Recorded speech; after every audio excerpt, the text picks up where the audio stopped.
Hey folks, this is Waylon Lewis. I'm in Elephant HQ in Boulder, Colorado, and I am here with, let's wait for the light to wake up, Kate Mulheron. Hi. So, Kate has been one of my favorite yoga teachers, although I've been missing in action for a year. You have been. Yeah. It's okay. I got super injured. Did you? Might know. Yeah. Yeah, I did know that. Yeah, but I'm coming back. I just climbed for the first time in like a year. Wow. Yeah, it was very exciting. But enough about me. So there's your laugh. I advertised it in the intro. Oh, did you? My laugh? Yeah, I love your laugh. Oh, you're so sweet. Sophie's laugh, your laugh. Whoa. You're better than anyone except for Sophie. So what are you up to? I'm behind on you. Oh my God, do I have to say all the things I'm up to? It's a lot, right? Well, now. okay. So I advertised this basically as being about, you have a somewhat unique, I grew up in the Buddhist Shambhala tradition. Mm-hmm. It's very similar actually to that, but in mainstream culture, unique approach to working with being super highly sensitive. Mm-hmm. For So sure. maybe let's start with that. Tell me something about, if you're highly sensitive, a lot of people feel that they are, no pun intended. Mm-hmm. They feel that they are. Maybe you want to like cocoon and hide from this crazy, aggressive, weird world of ours. Yeah, so what sure. do you do? How do you still be a benefit and not cocoon yourself?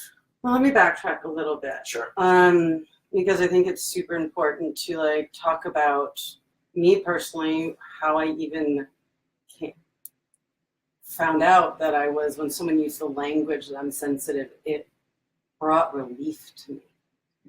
And that's because of growing up in a culture where I was I had a lot of grief and a lot of trauma in my childhood, and that caused me to turn in even more, right? And so you started out sensitive? Totally. And then you had really rough experiences. Yeah. And which you can mention or not. Yeah, no, I mean, my father committed suicide when I was 5. My mother died of breast cancer when I was 23.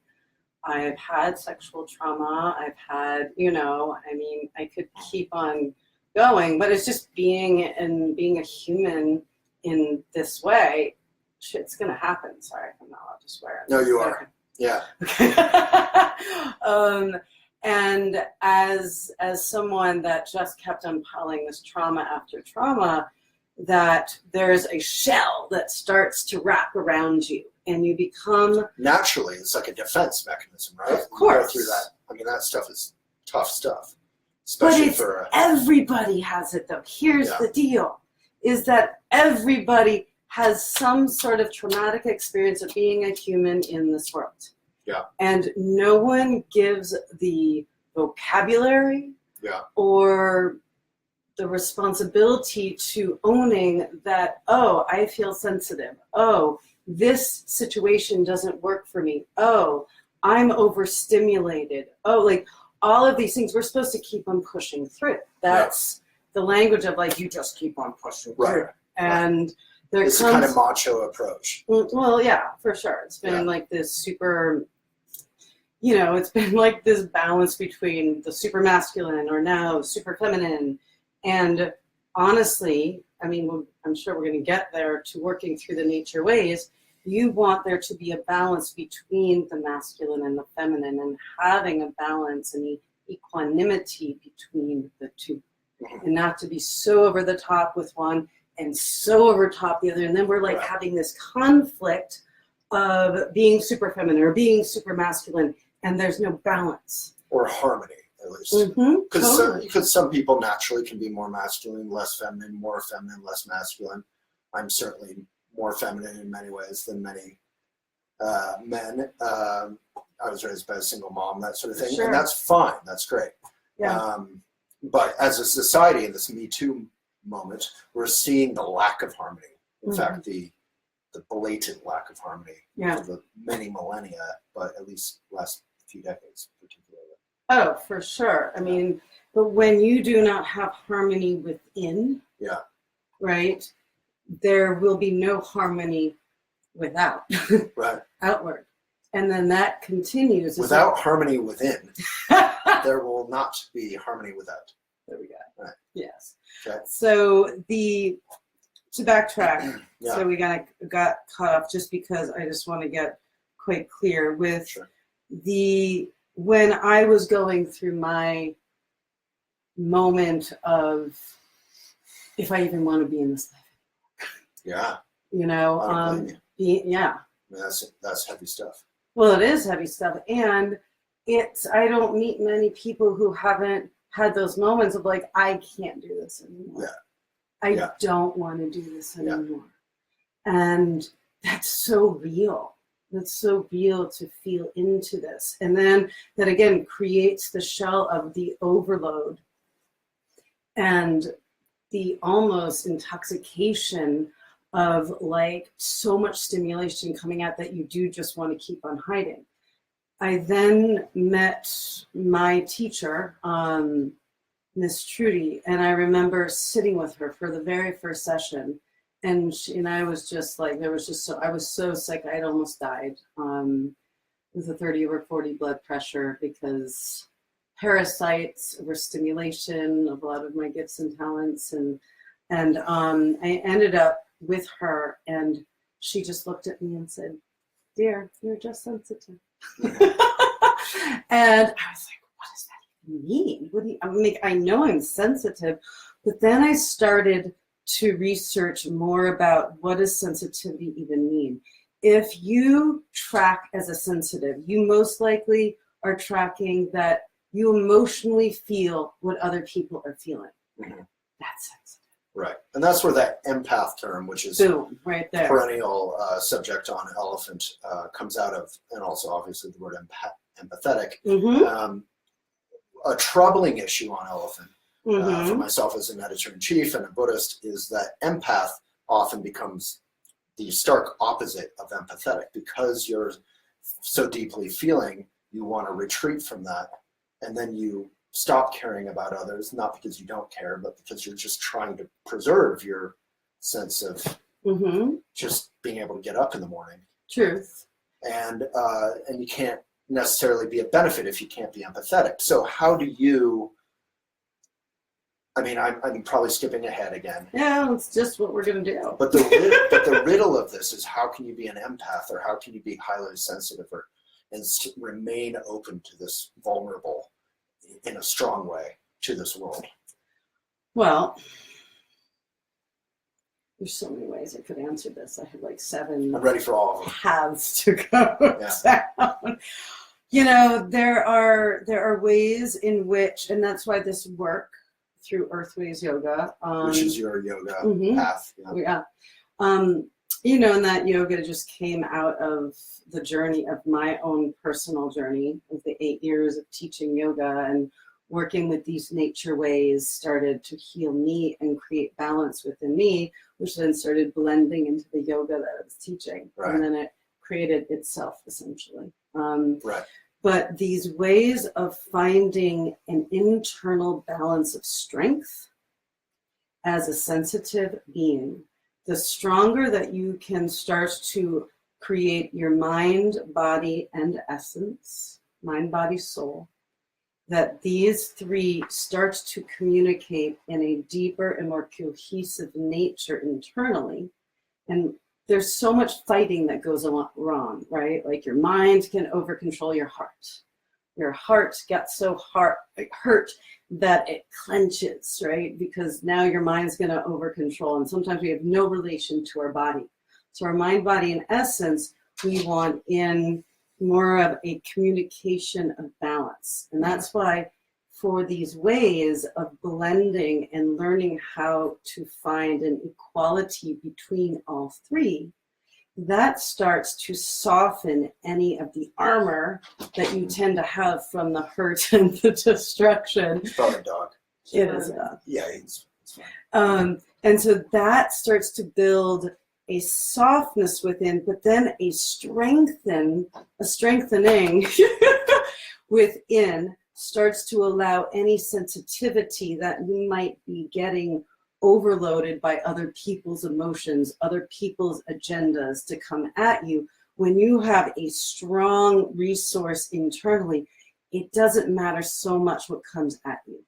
Right. Does this make sense? Yeah, I mean, that's similar or exactly the same. It reminds me of the Buddhist notion of fearlessness, which is not avoiding fear or macholy, like crushing fear.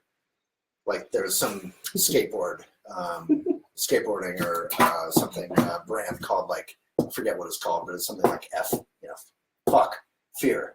And that's not quite the notion of fearlessness. It's getting through fear, just feeling that fear and still going forward. And I mean, Eleanor Roosevelt said something like that. Like just you feel it and you kind of do it anyway. Of course. You remain open fearlessly, ultimately. Well, I mean, the moral of the story is that you're going to fall down every single time. Do you know what I mean? I mean, I have no fear of falling down because I'm always going to rise. How many times have I fallen? I will continue to fall. Right. I'm not afraid of that as a sensitive. That's a pretty amazing. You actually feel that way. Absolutely. That's amazing. That must feel so great. Well, of course, because I'm a human. I'm here to experience. Mm-hmm. I mean, if you track at... That needs to be your like T-shirt for Earth Winds Yoga. I'm a human. I'm here to experience. Right? What do you want? So going to the teachings that I have been taught through my teacher, right? Is that Miss Trudy? That is Miss Trudy. Yeah. And as in essence, a soul, and you'd have to believe in past lifetimes, that we have to keep on coming back because we have not completed our destiny. You have not learned the lessons that your essence is here to learn, and you're here to clean up some karma. And that means sounds like a lot of work. Damn it. Being on this whole spiritual path is the harder path. You know, to being on your essence evolutionary path is the harder choice. Very un-American. I'm going to pay $3.95 and get it on a drive-through. And have it be painless. Is that really the right thing to do? While eating popcorn. Okay, sure. Sure, some chocolate. Add some chocolate. So it's a lot of work.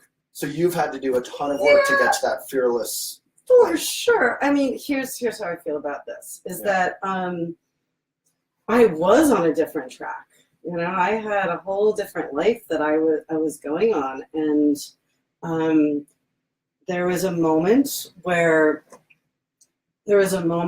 I fell down so hard that I knew no longer I could be on this path that I was on, because my essence, my soul, needed to be on this path where I'm on right now. And I knew it's got to feel great to be able to say that. Oh, hell yeah. Like on the right track. Oh, I know I'm on the right track. And it's not the easy track, because this culture doesn't really love to work in feeling. Now, we are in Boulder. We are very accepted in these ways of let's be authentic, let's relate with one another, let's connect. Maybe the Boulder you're in, but Boulder is being taken over by like the tech crowd, and they're all great people, but you know, people who don't necessarily hug for 30 seconds with their eyes closed, like the yoga crowd. No patting. Oh my God, God, it's just a long hug. Stop it, Waylon. You're like, okay. All right. Yeah.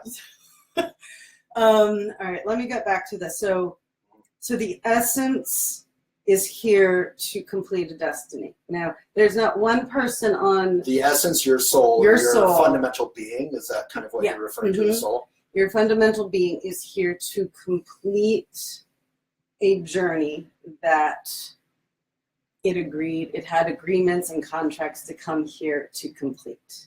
Okay. Right, now, go ahead. Well, so... spirituality very quickly can become all about me. Yeah. So is part of that journey about being a benefit and celebrating and kindness?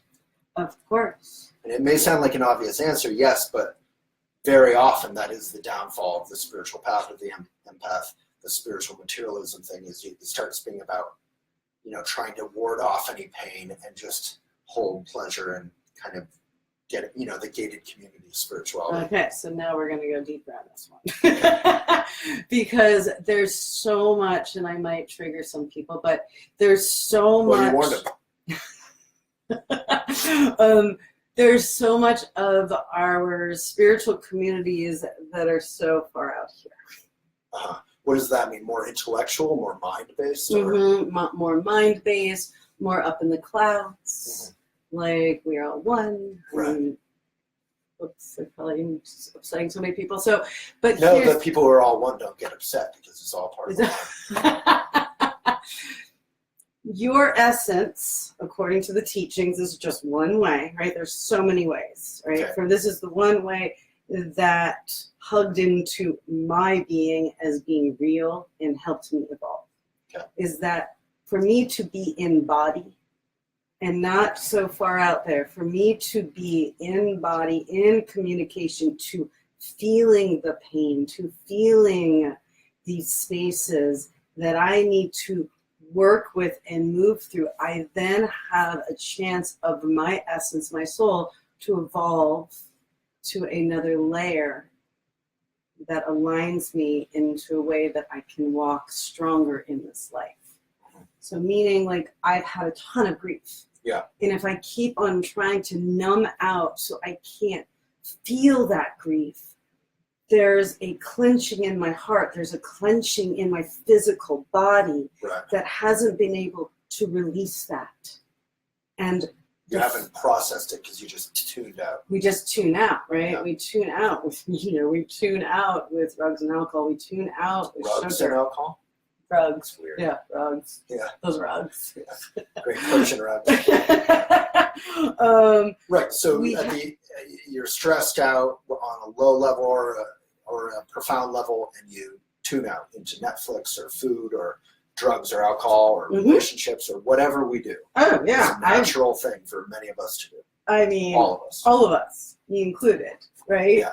And it's okay. Like, I keep on allowing myself to, on some days when I'm tracking through another layer of an original wound of mine that's coming up that I need to handle and move with, there are days that I just want to go watch Netflix and run away and not deal with it. But then there's this moment within me that's ready to honor what needs to be met. And that's why the emotional piece, say, of yoga, the emotional piece of being a human being must be met.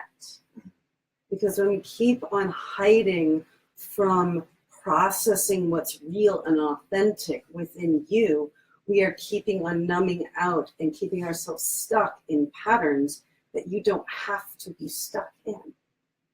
Does this make sense? Yeah, I mean, I'm a slow person, as you know, so I'm following along best I can. Yes. Yeah. It's like being on a roller coaster, hanging onto your coat. But yeah, I got half of that.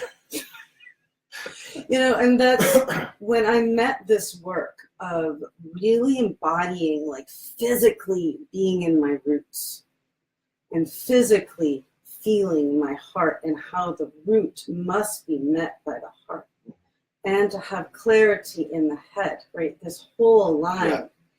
When I started to understand that, the areas of my armoring, of my hurt and my wounds from being sensitive, started to flush away, because my internal root, through meeting my heart, was able to have way more capacity to deal with what needs to be released. And this is why I go to nature so much. Nature is the teacher. Nature is a way to tune out, in a sense, without tuning out. You can, but let me clarify what I mean. So when you're stressed out, or you've had an awful day, or you're just experienced something traumatic, you can tune out in an unhealthy way, which many of us do, or you can jump in the bath with Epsom salts or take care of yourself, or go for a walk in nature. And these are ways to relax and to process that aren't disconnecting from your own heart. But there's a reason why, right? Because nature runs on balance. We as humans do not. And when we can walk in through Mother Nature and access being near tree or being near river, there's a strength within her that is so deep and in tune to her earth, through her movement, through Father Sky, that is way bigger and way vaster than any human could ever be. Sure. And there's a reminder in that moment. We're part of nature, right? We are. William Blake and all that Kant. We're just like an expression of it. But we are imbalanced. It is a weird contradiction. So as human beings, we run on the emotional body, right? That's what makes us, in a way, a little bit different, right, than, say, Mother Nature. I don't know what running on the emotional body means. Okay. Meaning we run on, like, we are emotional beings. But you said before we have the mind, we get lost in our intellect or our mind as well. Isn't that different than the emotional being? So the mind body and the emotional body must learn how to work better together. Right. That part I got. But now you're saying we're just emotional more? No, I'm not saying. But I'm saying that we do run on emotion. Right, for sure. Right? Okay. That's what I'm saying. It powers a lot of our neurosis. It does, and it powers our blockages. Right. Right?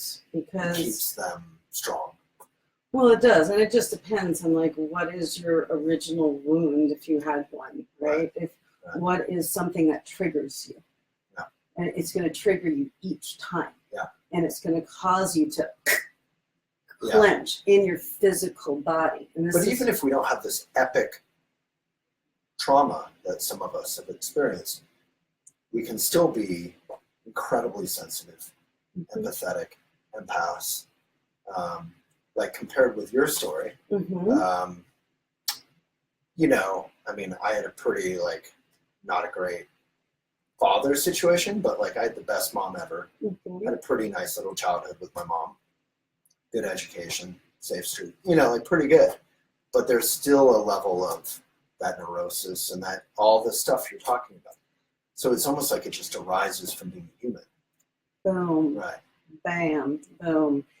Here's also how I feel about it, is that so many people who do track as sensitive, we feel like we have to have this big story. And you don't. You could have been in a household where your father raised his voice, and that was enough for you to start to feel into clenching.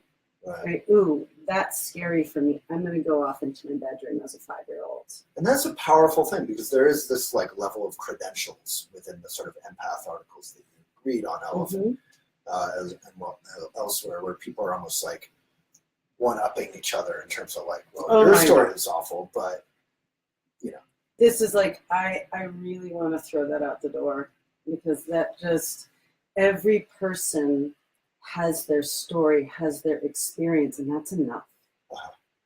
Right? If that is how you are feeling, and knowing that's enough. Right. And that's what I really get sick of, to be honest. And that's powerful coming from you with your story. Because if you think about it, like, if the worst thing that's happened to you is you've had a hangnail, you're like, I'm kid. But, like, that's a lot for you. You're allowed in. And I'm really sorry. Right. Like, that you had this pain. Right. But, like, that's your perspective, and that's what you've held on to. And we've had, like, if you're constantly watching the news and you're constantly integrating with, like, all of the pain and the suffering in countries, and what's happening to me is just not what's happening out there, and I'm just good. Right. And that's an interesting conversation about privilege, which we have a lot in Boulder, which is like, okay, well, I have a hangnail, but, children in Syria are getting bombed, so I should shut the F up. But is there some commonality if we all have hearts, we all have experience, and that actually allows empathy instead of being like a block. Well, for sure. And that's just, to me, that's also the conversation, is that to quit creating so many stories about, like, not being enough or being too much. Like, and that's the, oh my God, as a sensitive, growing up, of being overstimulated with life, you had parents that say, oh, you're just too much. Right. Oh, I had that a lot, as you can imagine. Yeah, Were you looking at me when you said that? very Yeah. no. We're like, be quiet. Be smaller. But that's, like, Go away. so then Yeah. I would talk to the people watching or listening as to, as children coming into this life, and you've agreed to come into this body to do this work for this lifetime with this family system, right? You've agreed to do this. And most, if not all, children have this ability to know things. They're crystal clear, right? They feel things, they know things. And when, as children, we would get feelings of knowing, oh, I don't want to go do this, mommy. And mommy would say, oh, honey, it's okay, just deal with it. And so right away, that child got a hit within them that didn't feel safe. And because of social interaction and what we have to put, we just have to look all good and we keep on moving forward. And moms and dads sometimes don't really honor what their children have to say and what they feel. And so right away, that part of your intuitive body, which is one of the most important bodies to work with, is that inner knowingness of what is best for yourself. Or even the child might just have a question, like, I don't get why, and then, oh, shut up, just do it. So that intuition could be curiosity or a question. And so right away, that gets shut down. Yeah. And God bless the mothers and fathers, they just don't know, right? They sometimes don't know how to possibly meet their sensitive kiddo, right? Because they were brought up in a way is just you keep on moving forward, you deal with it, you do what's hard, our whole culture is built on speediness too. It's like you have to pick them up at soccer, you have to get the dry clean, you have to do this, you have to do that, you have your phone, blah, blah, blah, blah. You don't have time to barely even notice sometimes. Probably the child being like, oh, why do I? Oh yeah, I was at a coffee shop this morning, and this kid was talking about how his neck was hurting, and he kept on being like, ouch mom, and the mom yelled at him. She was like, just deal with it, quit thinking about it and just deal with it. I was like, whoa, this is what we're doing. Right. And that's I talk about this subject all the time with these guys behind the camera right now, of just honoring those spaces within our little kiddos, right? Those spaces when we were 5-year-old and 7-year-old, when we were shut down, and not necessarily at the fault of mom and dad. It just was the culture as is, with that part of yourself that got shut down, that stopped believing into what you knew. You're trained not to listen to your doubt. Boom. Right.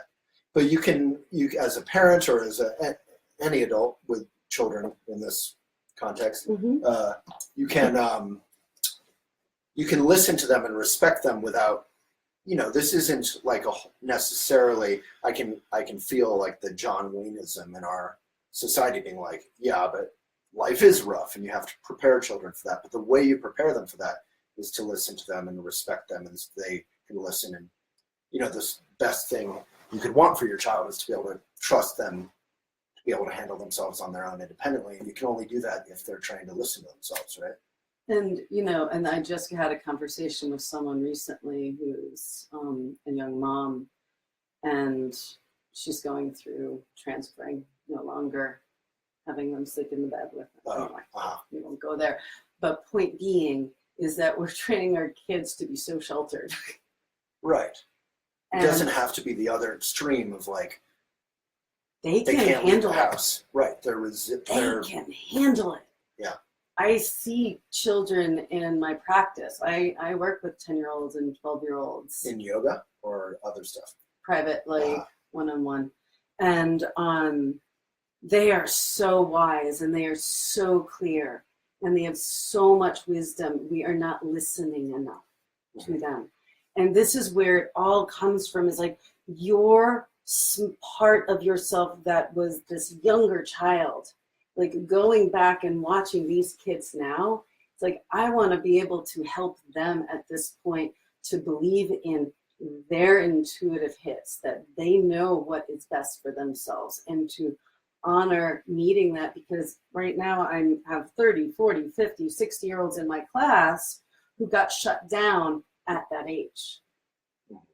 Right? And so what we're trying to do is build this internal knowingness of your root chakra, of your heart chakra, of your seventh chakra, and allowing all of them and all in between to begin to learn how to listen. And this is why working through your physical body is of the utmost importance for your emotional body and your spiritual body.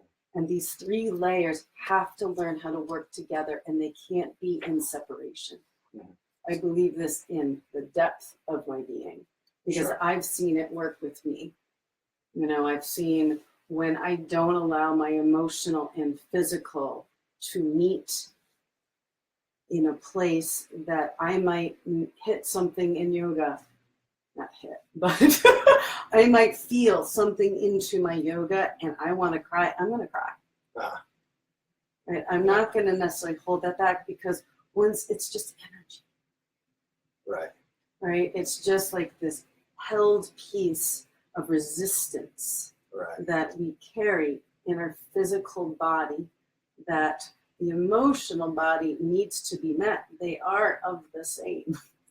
We create so much separation. And so as a sensitive, giving that responsibility back to, oh, I have every right to have this emotional process right now through this body, so I don't have to keep on hovering and holding. Now, as a sensitive, we were told to shut up. As a sensitive, we were told we were too much. As I'm talking as little kids, right? And that reaction of hovering and wanting to hide because you don't want that shame coming back to you. Because there was a lot of shame in not being enough. There was a lot of shame of feeling like I didn't feel in balance and not heard and not seen. So as sensitives who track as being empathic, as sensitives who are artists, who are musicians, who are creators, everyone is and should have the right to create. We're creating an experience right now, right? And there's this lack of being a creator in this life. And that, to me, goes right into Mother Nature. Mother Nature is constantly in creation. We have lost sight of the constant creation with one another. And that's why working with these earthways has helped me so much get back to being in body and being in my roots in such a strong way that if my heart hurts, it's okay. Right. I know how to clear this. I know how to be with it, flush it out, and now I'm back. So at what point, when you synchronize it, when you come back, at what point is that, in Buddhism we call it the flower turns outward? At what point do you not just be empathic, but be empathetic? You know, like a homeless gentleman died 10 blocks from my house on Christmas Eve, Christmas morning. He was found frozen to death. Like, at what point do we yoga people driving around, rushing around in our Lexuses to go to yoga class, you know, to go with the cliche, and that's all it is, but cliches reflect some reality, which is, how can the yoga community, the spiritual community, how can anyone sensitive or empathetic or empathic be empathetic, be of service, be environmentally responsible? I know Earthways works with that. You do. I guess what's the question right there? Sorry. Well, the question is a lot of this is about our own spiritual path and our own intellect, heart, emotions, essence. Yeah, all is synchronizing, and that's powerful, and that makes us able to be whole and grounded and present and available to be of benefit. But that's where does that transition happen? Because if it just gets stuck in this, in navel gazing in a sense, you know. Oh, for sure. And that's where we get stuck. And that's where we do get stuck, is so much internal block, right? And that's when we do work with nature. as from the traditions of the perspective of nature ways, because all Aboriginal cultures live from the nature ways, right? And in this way, there's a term called equitable exchange. And that means there should be a balance of giving to receiving to giving. And nothing in nature can survive without the equitable exchange. Now, neither can we. And that means the breath that we receive sustains our life source, so then we have the energy to give back. Right. Because wouldn't it be beautiful if the sensitive people of the earth, which is frankly all of us, Yeah. Were leading our healing of the earth, Yes. which is our earth. We need it to heal. We need an equitable exchange instead of continuing to exploit it. Right? Well, and that's the piece when we decided to do this teacher's training, the Earthways teacher's training, which I avoided for many years. And you avoided doing this forming Earthways doing teacher teacher trainings, leading teacher trainings generally leading teachers training. Just because there's so many amazing teachers trainings, I didn't need to create one. Right. Like I have so many friends out there doing amazing teachers. So you waited until you really felt like you had something unique. Well, it was that one moment where people have been asking me for many years, when are you doing teachers training? Sure. And I'm like, never. Right. I'm like, go see Anna Forrest, go see Yoga Pod, go see Radiance. Like everybody's doing, go see Richard Freeman. Like everyone's like doing amazing trainings. I'm like, I don't even understand that. And then it was one day, it was 7 people in 1 week. We could put Richard Freeman and Anna Forrest interviews. And there was just this moment where like 7 people had come up to me in 1 week and were like, but you're my teacher.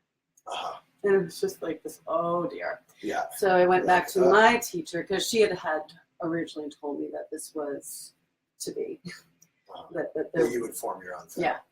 And I didn't really believe her. And then it just kind of beautifully happened. And when we decided to do this, because it is from the 3 lineages of yoga, 5-element acupuncture philosophy, and the nature ways. And what's the nature ways? Nature ways is working with Mother Earth. But it's a particular path. It's just is it working with. You developed? Or? No, it's working with the 7 directions of east to the south, to the west, to the north, Mother Earth, Father Sky, and all of the relations. That's 7 directions. And working. So some Native American heritage there, or lineage? For sure. But the nature ways is more of a philosophy of working with Mother Earth, and not just one way. Right? And working. But is a thing people can study? There's. Oh yeah. Okay. For sure. Okay. But when my teacher said that we were doing this, she was like, the only way that I will do this is if we have a service project within the 6 months of that teacher's training, and that people choose their own service project to give back during the whole teacher's training. Because we can't just continue to just say, work with the roots of a tree or the waters and like bring that into yoga, because that's just taking. Right.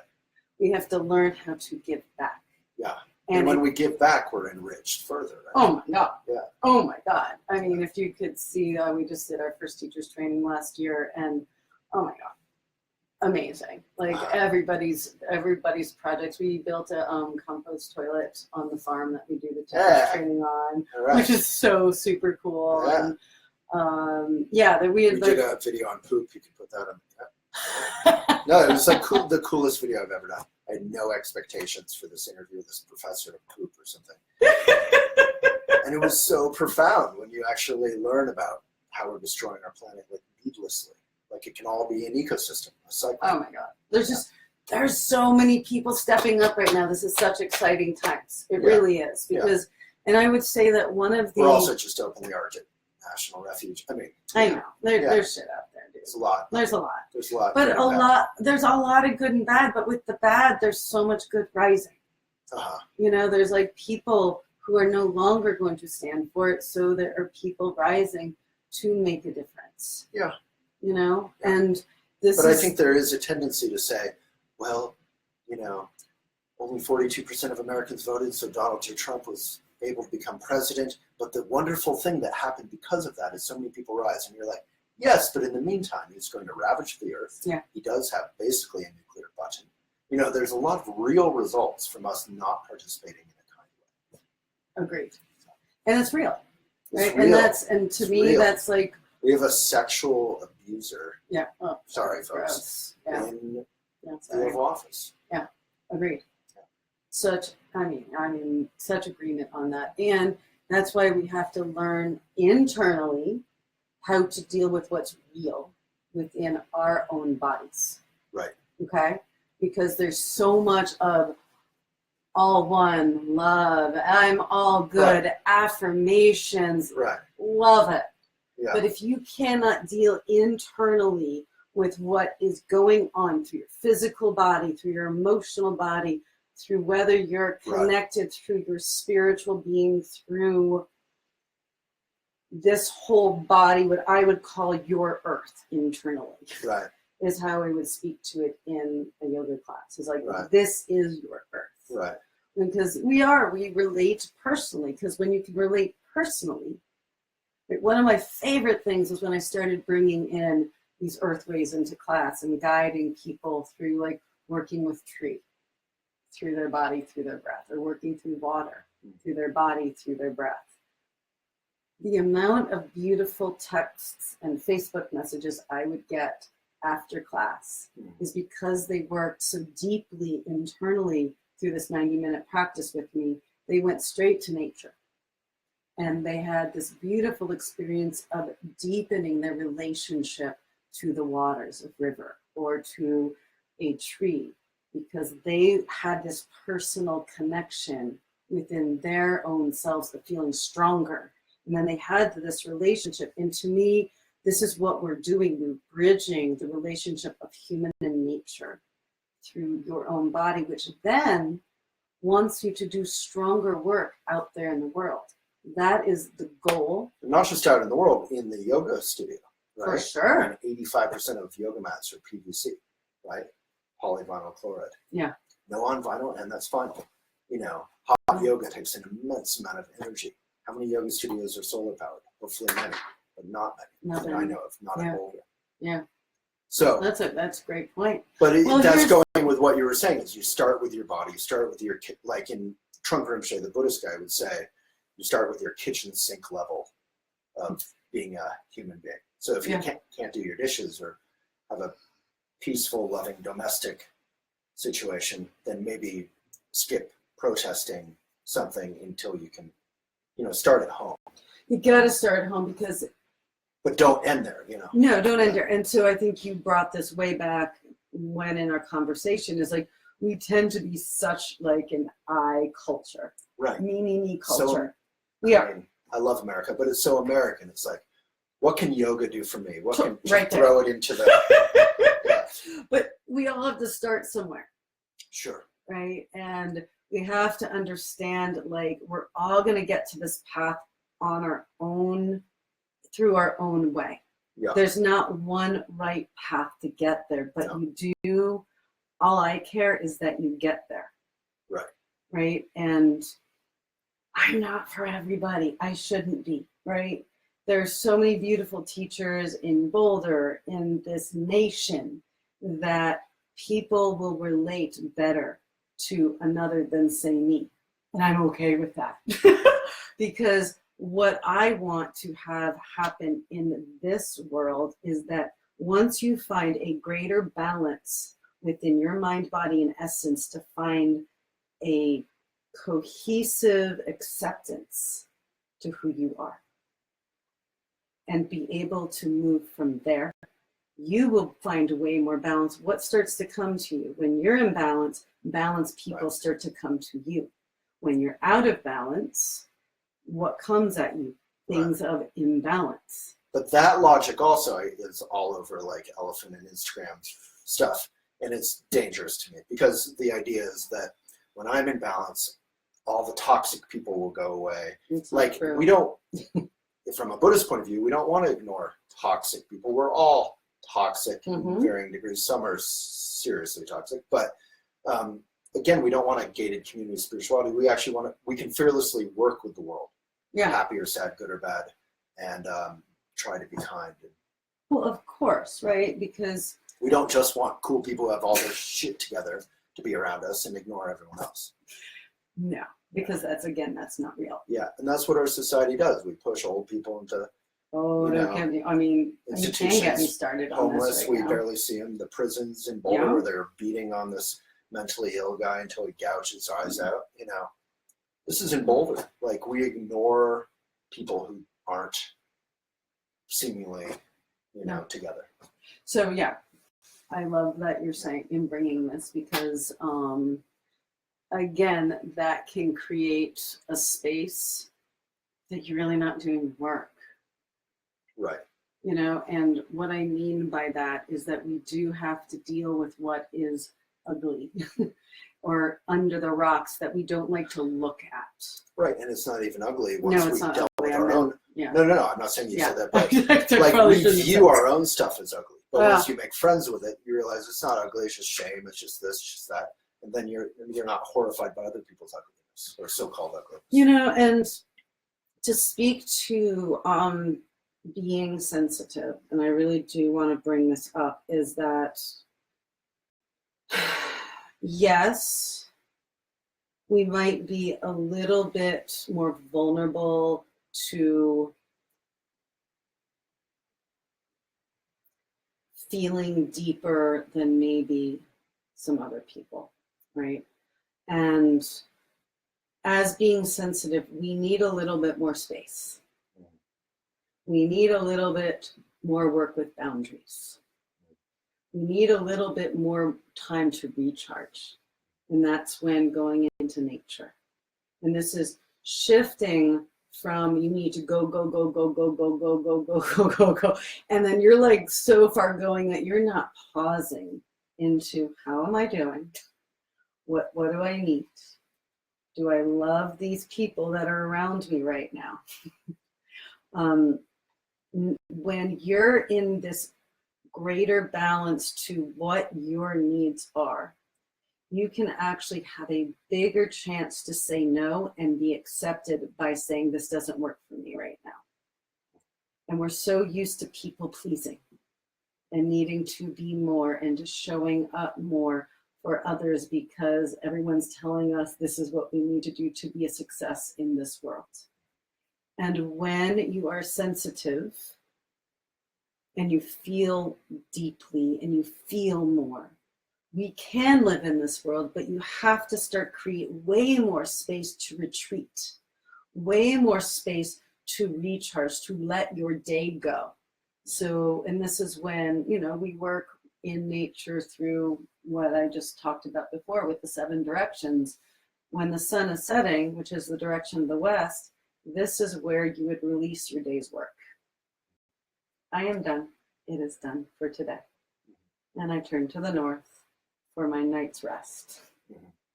Right? What if you're waiting? What if you have a night job or something? You're waiting tables. Yeah, I mean, you have to shift that. Okay. You would just shift that.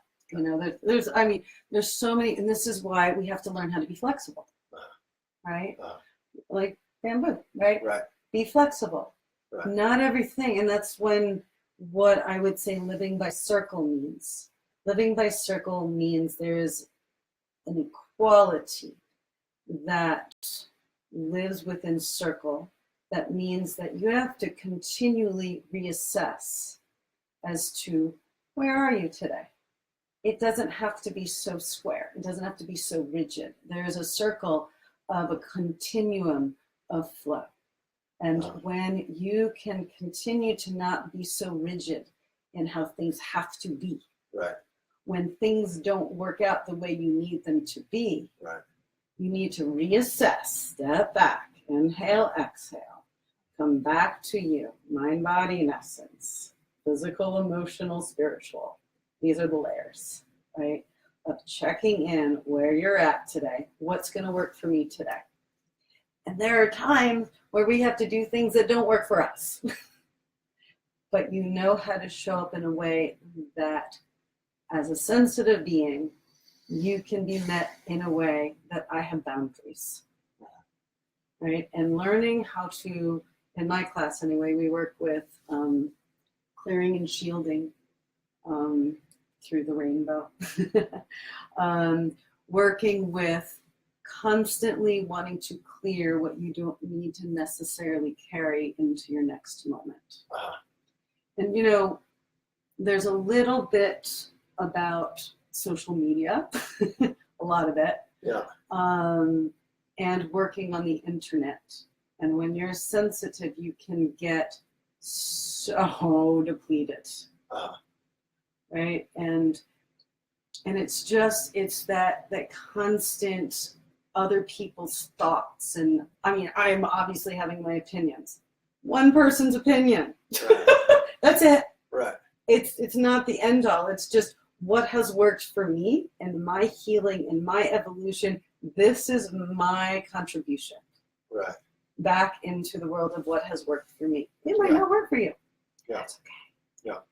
Right. And like we get so caught up like this is my way and this needs to be the way. Right. That is not how I would ever work, because there's so many beautiful perspectives out there that have worked. Is that the rainbow thing? The rainbow is meant to be universal flow, which is the great balance, right? There is balance in each color of the rainbow. You've got your red and orange and yellow and green and blue and purple, and they each have what you call a vibration of movement. Okay. Right? And it exists in nature. It's not a made up thing. Right. Right. Like we see that it exists in nature. Yeah. So it's quite real. Yeah. And when we can work in these ways of flushing out human agenda that we tend to carry, other people have agendas for us. We have agendas for our own selves. And then that's when we can get super here, not enough here, and certainly not enough in your roots. Right, and so these are the parts that need to start to work way better together. And I look at it more as a river running through us. And through that river, we will get blocked. Right, and we can get blocked in our roots, in one of the areas, right? Chakra 3 is like, you know, you can get so blocked in your power, your rise into your personal power. You can get so blocked into a heartache and love, and we can learn how to feel into our spinal system as a river. Can I ask a question? Yes, sir. So in terms of, it seems like a good moment to ask this question, in terms of your own personal power and boundaries, which you've mentioned both of those recently. Yeah. So Me Too is on my mind a lot, the Me Too movement. Okay. We write about it a lot. It's very exciting and wonderful that it's finally happened, and hopefully it's more than just a brief moment. Hopefully it has lasting consequences.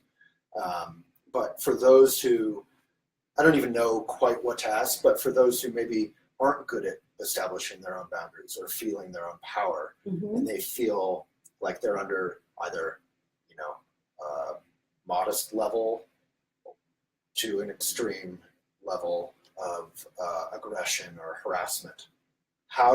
Is there some exercise you can do, or just something you can say about how to establish your own power and your own boundaries? Oh, yeah. If some sleazy thing is happening. Yeah. Either a casual one, like cafe or whatever, to an extreme situation. What would you say for that? Yeah, it's a big question. Yeah, just a little casual question at the end of the discussion. I mean, this is a very big question, you know, because there's so many levels to that question, you know, of the stronger, and I would just go back to working with mind, heart, root. Right. And the stronger that you can get internally through these areas, you know, through the yoga, through your own practices, walking in nature, being so firmly connected to your right to be.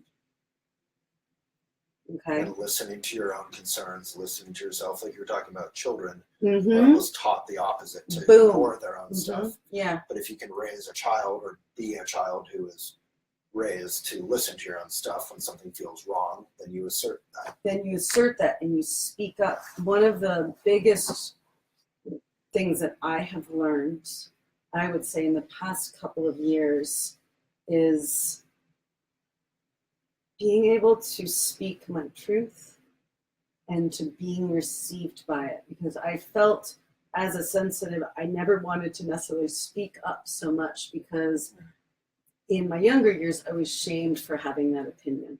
For speaking up about saying, I don't want this. About this. I don't want this. I don't want this. And being the good girl. Or taught to deal with it or whatever. Mostly to be the good girl, right? To just do as you were told, and don't speak up. You just deal with it. You just keep on going. And so that part of me started to shut down because that was taught internally. Stop listening to yourself. Boom. Yeah, like it's doing so much. Boom, boom, boom, bam, boom. But when I started to speak this truth, and I surround myself with some really powerful, beautiful beings that we relate with one another of we don't shame each other for having opinions, and we don't run away from one another because you had an opinion that didn't make me feel good. You get to sit and speak and be received. And that's really important. You're allowed to have your truth and you're allowed to speak what needs to be spoken, but be willing to allow that other person to have their own opinion. To have your truth, but also to have your truth, but also to listen and remain open to other people. And then you get to come back to your balance, right? So then there's that balance of mind, body, and essence, to have your own personal field and shield. And when you give a truth, to say, oh, this doesn't work for me, I need you to leave. Yeah. Boom. Boom. Then there's a new balance that has been reordered. And then you attune to that balance. And then that person might not like what you just said, but you remain true to this is what works for me. Right. And then having no regrets and no apologies for choosing that this is who you are right now and this doesn't work for me. And when you can use this languaging that has a neutrality, it doesn't have to be over aggressive. So here's the problem too, is we are meeting aggression with aggression. Right. Nothing good's going to come from that. It's like fighting patriarchy with the patriarchal tools that we've seen. Right. Oh my God, I wanted to say boom again, just so you know. Boom. I got another boom. I got another boom. And this is why the yoga I teach is very clear to that as well. It's when you have an area that's running aggression and intensity, don't meet that with an aggressive breath or an aggressive. You have to learn how to find. It can be strong. It can be strong, but it doesn't need to be as neurotic as what.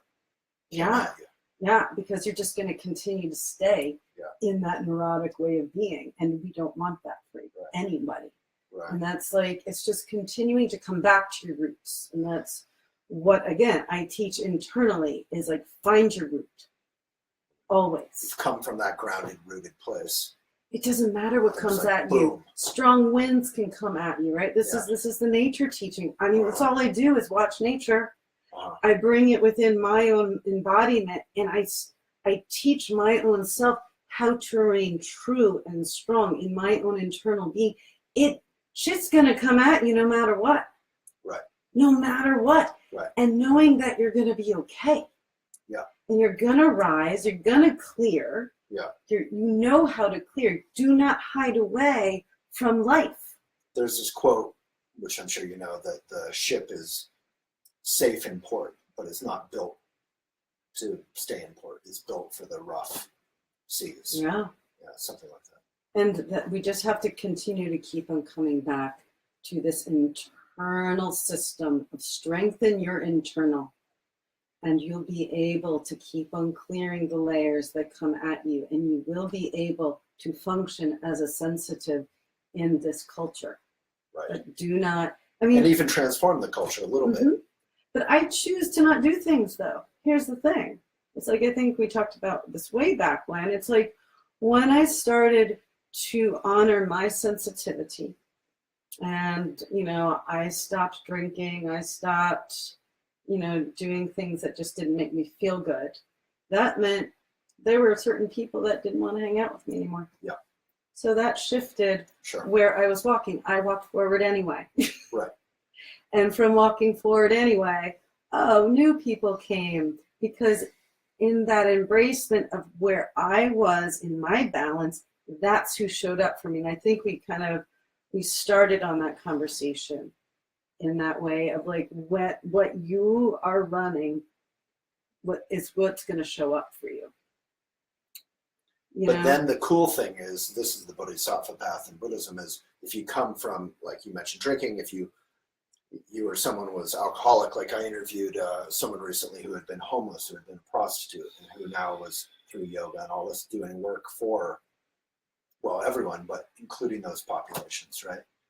So it's not like you just forget about those troubled people necessarily, maybe individually, occasionally, but you can still go back with your new tools and your rooted Love what you just said, because it's all back. about the tools.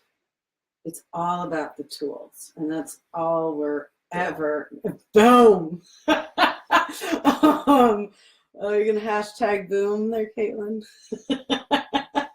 So that's like, it's all, to me, it's all about the tools. We have to learn. I mean, I have tools. Everybody, you know, you start to create your ways. You have your tools to come back to. And that's why I'm not so afraid of walking out in the world, is because I know how to come back to a safe space, clear, work with my shields, which are my tools, working with nature, with working with yoga, with working with bringing myself back to balance, what that means to me. And then there's a new day. Right, and from these ways from which I have been taught is like, I rise to the east. It is a new day to begin again. Right. It's a whole new way of experiencing. I get, not that we're gonna like not deal with what's happened in the past, but there's a new way to begin again on this day. Love it. And that's just really, really important, to not get so hooked into what happened yesterday. Right? This is a new way to begin every day. Every breath, every movement, it's a new beginning. There's new beginnings every single day. And you can learn from the past and respect it, but move forward. You got to keep on moving forward, you know, and that's just the most important piece to me walking your evolutionary path, is that we must keep on walking forward and finding stability within to walk in a good way.